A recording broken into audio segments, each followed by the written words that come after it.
بسم الله الرحمن الرحيم الحمد لله على إحسانه والشكر له على امتنانه وأشهد أن لا إله إلا الله تعظيما لشأنه وأشهد أن محمدا عبده ورسوله الداعي إلى رضوانه صلى الله وسلم وبارك عليه وعلى آله وأصحابه وإخوانه. Ma ba'du, mes frères en islam, craignez Allah comme il se doit, soyez vigilants envers lui. Faites preuve de piété en public, en privé, dans ce que vous dites et ce que vous faites. Et craignez-le, tabaraka wa ta'ala, à la manière de celui qui sait, d'un savoir profond, que son Seigneur le voit et l'entend. Mes frères, il y a fort longtemps, vivait un peuple qui était massacré, oppressé, torturé. Un peuple qui vivait sous les jougs et la dictature d'un despote, d'un terrible personnage, un roi tyran qui n'avait d'égal à sa puissance que sa folie. Sa folie qui le conduisit à ordonner à son peuple de le considérer comme étant leur Dieu. De dire, je suis votre Dieu et vous n'avez de Dieu que moi. Ce que bien sûr les gens firent, à part un groupe de gens croyants, de gens dévoués, des gens qui avaient pris exemple sur un enfant. Un enfant qui, par la volonté d'Allah, subhanahu wa ta'ala, avait acquis la foi auprès d'un ermite. Un ermite qu'il avait rencontré sur son chemin et qui lui enseigna les secrets de la foi et de la conviction en Allah, subhanahu wa ta'ala, et la confiance que le croyant met en Allah, azza wa jal, et la servitude, l'adoration que doit faire preuve le croyant envers son Seigneur, Allah, azza wa jal. Donc l'enfant a été croyant. Et le roi, donc le despote là, n'avait de multiplier, si vous préférez, les représailles contre l'enfant. Parce que pour lui, il considérait que l'enfant était un obstacle entre lui et la dictature qu'il imposait aux gens. L'enfant, au départ, il était le seul à dire, il y a un Dieu au-dessus de lui. Il y a un Seigneur au-dessus de lui, au-dessus de nous. Il y a le maître qui est le maître de toutes choses. Alors le roi n'avait de cesse de vouloir en finir avec cet enfant. Mais Allah subhanahu wa ta'ala, de par sa puissance infinie, sa sagesse absolue, faisait que l'enfant était sauvé à chaque fois. Parce que l'enfant n'a pas d'arme dans l'histoire. L'enfant n'a pas d'arme pour se défendre. Contrairement au dictateur qui a des armes, qui a des armées, qui fait des représailles, qui ne cesse de vouloir s'en prendre à lui. L'enfant, il n'avait rien pour lui, à part la puissance d'Allah, subhanahu wa ta'ala. Alors c'est comme ça que, un beau jour, l'enfant va voir le roi et lui dit, voilà, si tu veux vraiment en finir avec moi, alors moi je te donne la solution. Il y a un moyen, mais il faut que tu mettes en application à la règle, à la lettre, ce que je vais te dire de faire. Et le roi s'exécuta. Il dit, rassemble les gens, tous dans un seul et même endroit. Fais venir les gens, et je te donnerai les instructions. Ce que le roi fit. Et les gens se rassemblèrent. À un jour très précis, tout le monde se rassembla pour voir l'exécution de l'enfant. L'histoire, elle était répandue. Les gens voulaient voir la conclusion alors. Et Allah subhanahu wa ta'ala, quand il raconte cette histoire dans le Coran, il la raconte de manière brève. Elle est brève dans Surat al-Buruj, la Surat des constellations. Mais quand même, Allah subhanahu wa ta'ala a jugé bon de spécifier ce passage et de mettre l'accent sur le fait que les gens étaient témoins. النار ذات الوقود إذ هم عليها قعود وهم على ما يفعلون بالمؤمنين شهود. Ils creusèrent des fossés dans lesquels ils déposèrent du feu avec du combustible et les gens étaient assis et les gens étaient témoins.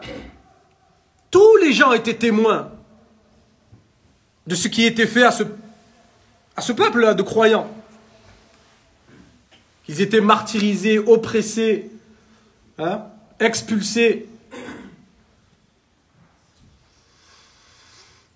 Alors le roi vient et l'enfant lui dit, prends un arc et une flèche. Il aurait pu lui dire une épée, il aurait pu lui dire une dague. Tu vas m'enfoncer dans la poitrine là. Ou bien une corde, vous savez. C'était monnaie courante de pendre les gens avant. Avant, ils pendaient les gens pour un oui ou pour un non. Qu'on le pende.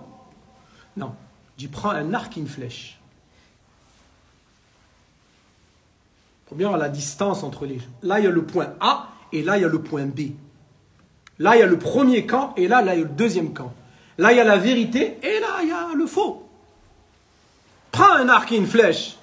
Et avant de tirer sur moi, quand tu me mettras en joue, tu vas prononcer cette formule.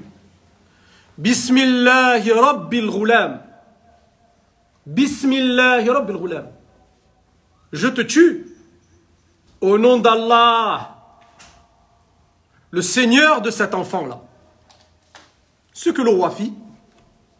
Bismillahi Rabbil Ghulam, pressé de tuer l'enfant.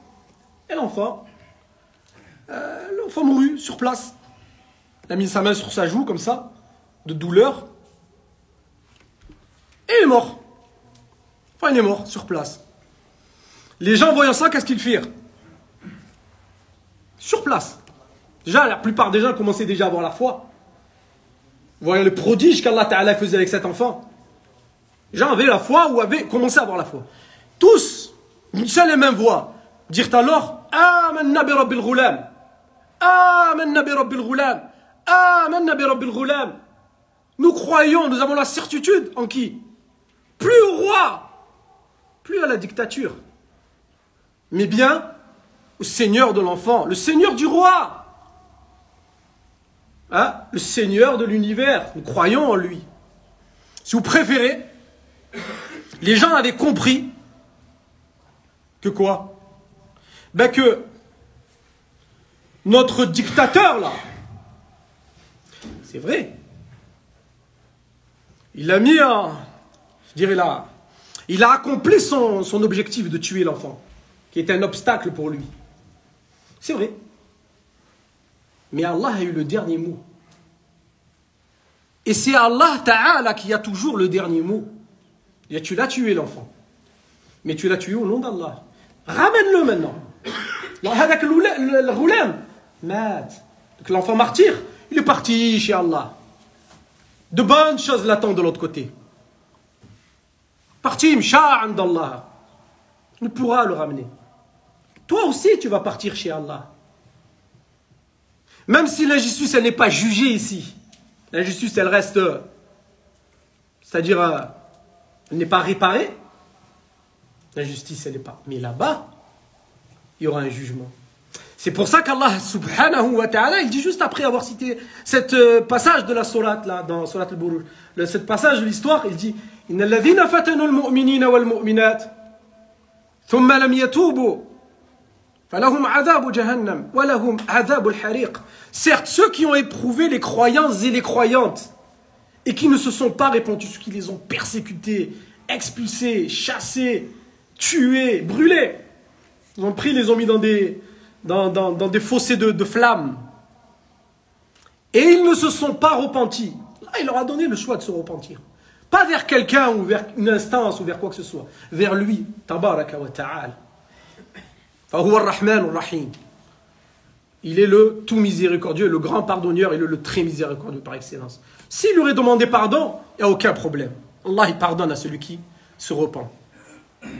Et il dit, s'ils ne se sont pas repentis, falahum adhabu jahannam. Il y aura pour eux le châtiment de la Jahannam. C'est-à-dire l'enfer. Châtiment de l'enfer. Enfer éternel. Walahum adhabu al-hariq. Et il y aura pour eux le châtiment de la brûlure, du feu, pour y demeurer éternellement. Inna alladhina amanu wa amilu salihat. Cependant, ceux qui ont cru, qui ont fait preuve de foi, de conviction, de servitude envers Allah, wa amilu salihat, ils ont fait des bonnes actions, ils ont répandu le bien autour d'eux, hein? Ils ont répandu la paix, ils ont répandu toutes ces valeurs que les gens connaissent. Ils faisaient le bien, Allah Ta'ala l'a dit. Lahum jannatun tajri min tahtiha al-anhar. Il y aura pour eux des jardins sous lesquels coulent des ruisseaux. Dhalika al-fawzul kabir. Et le voilà, l'énorme succès. Le voilà, le véritable succès. Jannatun fiha ma la aynun ra'at. Ces gens-là qui sont morts et qui sont partis, ils n'ont rien demandé, msakin. Ils n'ont même pas eu le temps de dire quoi que ce soit, de se défendre ou là. Pshaw indallah. Machi mushkil. Machi mushkil. Comme ils ont dit les sorciers de Pharaon. Quand Pharaon il les a menacés de les mettre à mort, ils ont dit Innama taqdi hadihi al-hayat ad-dunya. Faqdi ma anta qad. Innama taqdi hadihi al-hayat ad-dunya. Fais ce que tu as à faire. Tue-nous si tu veux. Certes, tu ne peux t'en prendre à nous que dans cette vie d'ici-bas. C'est tout. Dans l'au-delà, l'affaire tout entière appartient à Allah. Azza wa Jal. Paradis. Pour eux, le paradis. Nas'alullah subhanahu wa ta'ala أن يجعلنا وإياكم من أهل اليمين من أهل جنات النعيم اللهم اجعلنا هداة مهتدين بارك الله لي ولكم في القرآن العظيم وفي أحاديث الصادق الأمين ونفعني الله وإياكم بما فيه من الآيات والذكر الحكيم.